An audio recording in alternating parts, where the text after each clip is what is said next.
স্যামসংয়ের সবচেয়ে popular series top 5 best smartphone. প্রতি মাসে আমরা যে কাজটা করি, প্রত্যেকটা বাজেট সেগমেন্ট থেকে সেরা 5টি ডিভাইসকে বাছাই করা ট্রাই করি। সেটা 20,000, 25,000, 30,000, 40,000 সব বাজেটেই আমরা এরকম 5টা করে ডিভাইসকে খুঁজে বের করি। আর এটা যেহেতু বছরের শেষ ডিসেম্বর মাস চলছে, সো আমরা শুরু করছি 20,000 টাকার ডিভাইস দিয়ে। এই সিরিজটা আমাদের চ্যানেলে খুবই পপুলার। এখন বাংলাদেশের অনেক রিভিউ চ্যানেলগুলোই কিন্তু এই ভিডিওগুলো আপনাদের জন্য দিচ্ছে এবং আপনারা সেক্ষেত্রে স্মার্টফোনগুলো বেছে নিতে পারেন সহজেই যে কোন 5টা ডিভাইসের মধ্যে থেকে আমাদের চয়েস করা যেতে পারে যদি কিনা আমার বাজেট হয়ে থাকে এরকম। অলরাইট, আজকের ভিডিওতে আমরা কথা বলবো 20K প্রাইস পয়েন্টের এই মুহূর্তে মার্কেটে অ্যাভেলেবল রয়েছে, দামের দিক থেকে ভালো, সব কিছু মিলে গুছানো প্যাকেজ, সেরকম 5টি ডিভাইস নিয়ে। আর আজকের ভিডিওতে যে ডিভাইসগুলো নিয়ে কথা হবে প্রত্যেকটি আপনারা পেয়ে যাবেন SMS গ্যাজেটে, এবং বর্তমানে যে দামগুলো বলা হচ্ছে এই দামটাতেই তাদের স্টোরে আপনারা অ্যাভেলেবল পেয়ে যাবেন। তবে এই ধরনের গ্রে মার্কেটের ডিভাইসগুলো ডে টু ডে একটু প্রাইস চেঞ্জ হয়, সেটা আপনারা জানেন, ওদের সাথে একটু যোগাযোগ করে নেবেন। ডিসক্রিপশনে সমস্ত লিঙ্ক দেওয়া আছে। 20,499 টাকায় আপনারা 8/256GB ভ্যারিয়েন্টের রেডমি নোট 13 প্রো এর চাইনিজ যে এডিশনটা রয়েছে এই ডিভাইসটা কিন্তু এই মুহূর্তে কিনতে পারেন চাইলে। এই স্মার্টফোনটা চাইনিজ ভ্যারিয়েন্টের ফোন তো ঠিকই, তবে আপনারা সব কিছুই ঠিকঠাকভাবে চালাতে পারবেন। যেমন এই ফোনটাতে রয়েছে অ্যামোলেড প্যানেল, 120 হার্টজ পর্যন্ত হাই রিফ্রেশ দিতে পারে, কর্নিং গোরিলা গ্লাস 5 এটাকে প্রোটেকশন করছে। আর ডিসপ্লে রেজলিউশনও ঠিকঠাক আছে। অন্যদিকে মিডিয়াটেক ডাইমেনসিটি 6080 রয়েছে। এখন যেহেতু বাংলাদেশে 5G টাইপ চালু হচ্ছে, তো সেই জায়গা থেকে ফিউচার প্রুফ আপনারা 5G এনাবেলড একটা ডিভাইস পেয়ে যাচ্ছেন এরকম প্রাইস ব্র্যাকেটে। Android 13 out of the box আসে এই ডিভাইস, যেহেতু একটু পুরাতন মডেলের ফোন, বাট আপনারা 3 বছরের মেজর আপডেট পেয়ে যাবেন এই ডিভাইসটাতেই। অন্যদিকে 108 মেগাপিক্সেলের মেইন ক্যামেরা রয়েছে, সেই সাথে রয়েছে 16 মেগাপিক্সেলের ফ্রন্ট ফেসিং ক্যামেরা। রিয়ারে আরও একটা ক্যামেরা আছে, ওটা জাস্ট নামে মাত্রই। ক্যামেরা কোয়ালিটি ডিসেন্ট বলা যায় এরকম প্রাইস পয়েন্ট থেকে। এই সিমিলার রেজাল্ট আপনারা আরও বেশ কিছু স্মার্টফোন থেকেও পাবেন, বাট আমি ওভারঅল হিসাব করছি বলে এই স্মার্টফোনটাকে রাখছি। অন্যদিকে 5000 mAh এর ব্যাটারি, 33 ওয়াটের চার্জিং সিস্টেমও সাপোর্ট নেয়। যারা রেডমি, শাওমি লাভার রয়েছেন চাইলে এটা দেখতে পারেন, বাট যারা আইকিউ, স্যামসাং লাভার রয়েছেন তাদের জন্য আরও অপশন আছে। আচ্ছা, এরপরে বাজেট আরও 500 টাকার মতো বাড়ানো সম্ভব। 20,999 টাকা বা 21,000 টাকায় মূলত আপনারা কিনতে পারবেন গ্যালাক্সি M36 এর 6/128GB ভ্যারিয়েন্ট। M36 নিয়ে প্রত্যেকটা ভিডিওতেই চলে আসছে ইদানিং, আপনারা খেয়াল করছেন। আর একটা জিনিস হয় কি, মানে প্রতি মাসে মাসে তো একদম নতুন নতুন ফোন চলে আসে না, যে কারণে প্রতি মাসেই তো আমাদের এই সিরিজটা আসে। যেহেতু আমরা এটা কন্টিনিউ করি, দ্যাটস অনেক ফোনেই কিন্তু দেখবেন যে ম্যাচ করে। নতুন করে বলার মতো তেমন কিছু থাকে না, বাট কয়েকটা জিনিস একটু এদিক সেদিক হয়, কোনোটার দাম একটু কমে, কোনোটা হয়তো নতুন আসে। সো সব কিছু মিলেই মানে একটা মিক্স আপ করা হয়। যে জিনিসটা বলছিলাম, গ্যালাক্সি M36 আপনারা মোটামুটি 20,000+ পেয়ে যাচ্ছেন, যে ডিভাইসটাতে সুপার অ্যামোলেড প্যানেল রয়েছে, 120 হার্টজ হাই রিফ্রেশ রেট রয়েছে।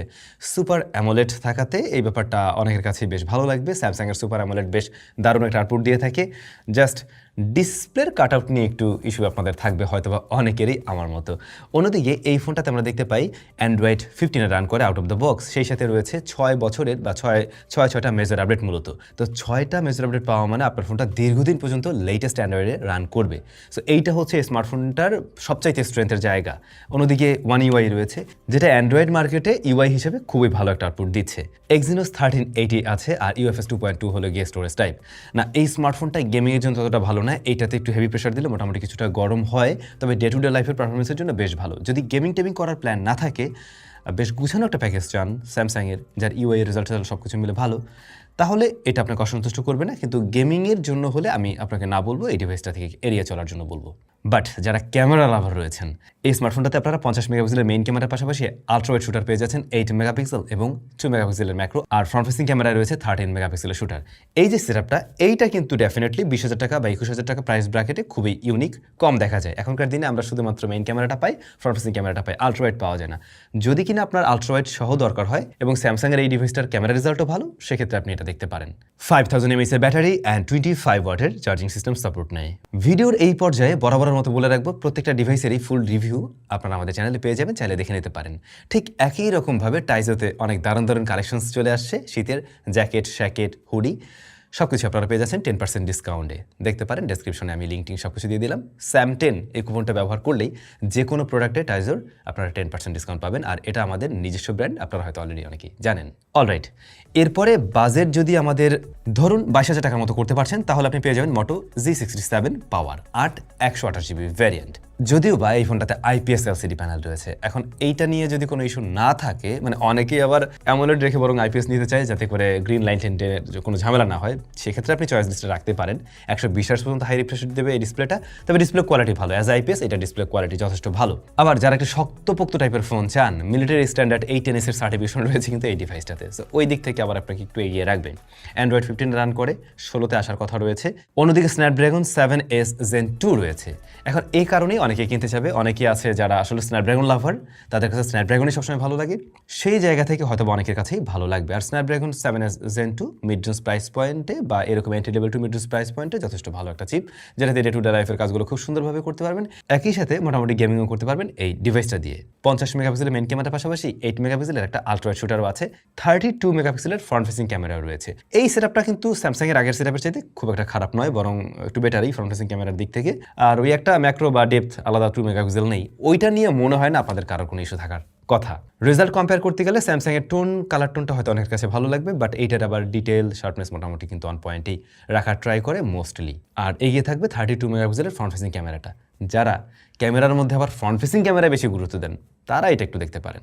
স্টেরিও স্পিকার রয়েছে, 7000 mAh এর ব্যাটারি আছে এবং 30 ওয়াটের চার্জার রয়েছে। সো এই কম্বো ডেফিনেটলি ভালো কম্বো। ওহো, আমি একটা মিস্টেক করে ফেলছি, স্যামসাংয়ের বেলায় বলা হয়নি, ওই ডিভাইসটাতে কিন্তু ব্যাটারি রয়েছে 5000 mAh অ্যান্ড 25 ওয়াটের চার্জিং সিস্টেম তো সাপোর্ট নেয়, বাট সেটা বক্সে আবার নেই। ওইটা স্যামসাংয়ের ফোনটার জন্য অবশ্যই একটা কমতির কারণ।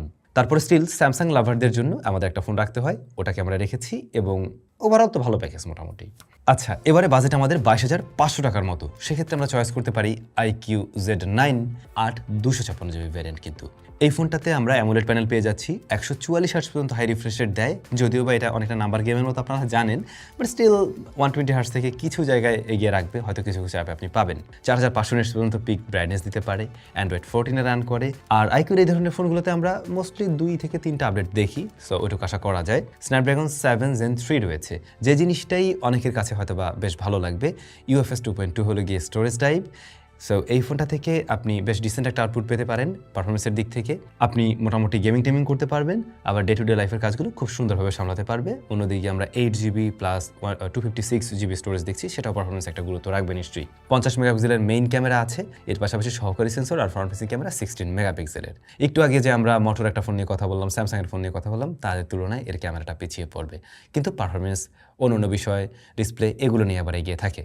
স্টেরিও স্পিকার, 6000 mAh ব্যাটারি, 80 ওয়াটের চার্জারটা কিন্তু বেশ বড়, সে জায়গায় বেশ ভালো করছে। সো এই ডিভাইসটা অবশ্যই চয়েস লিস্টে রাখা যেতে পারে যদি বাজেট এমন হয়। বাট যদি বাজেট এমনই হয়, তাহলে কিন্তু মটোরোলার আর একটা ডিভাইস চলে আসে। আপনারা রিসেন্টলি খেয়াল করেছেন, মটোরোলা এরকম প্রাইস সেগমেন্টে অনেক ফোনেই মার্কেটে নিয়ে এসেছিল। মোটো Z86 পাওয়ার এই ফোনটাকে চাইলে আবার দেখতে পারেন, যে ফোনটার 8 256GB ভ্যারিয়েন্ট কিনা আমরা পেয়ে যাচ্ছি 22,499 বা 22,500 টাকাতেই।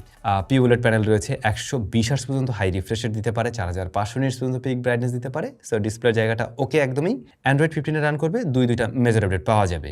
ডাইমেনসিটি 7400 রয়েছে এসওসি হিসেবে, যেটা একটা 5G চিপ, এবং এই প্রাইস পয়েন্টে মোটামুটি ইদানিং কমন একটা চিপ বলা যেতে পারে।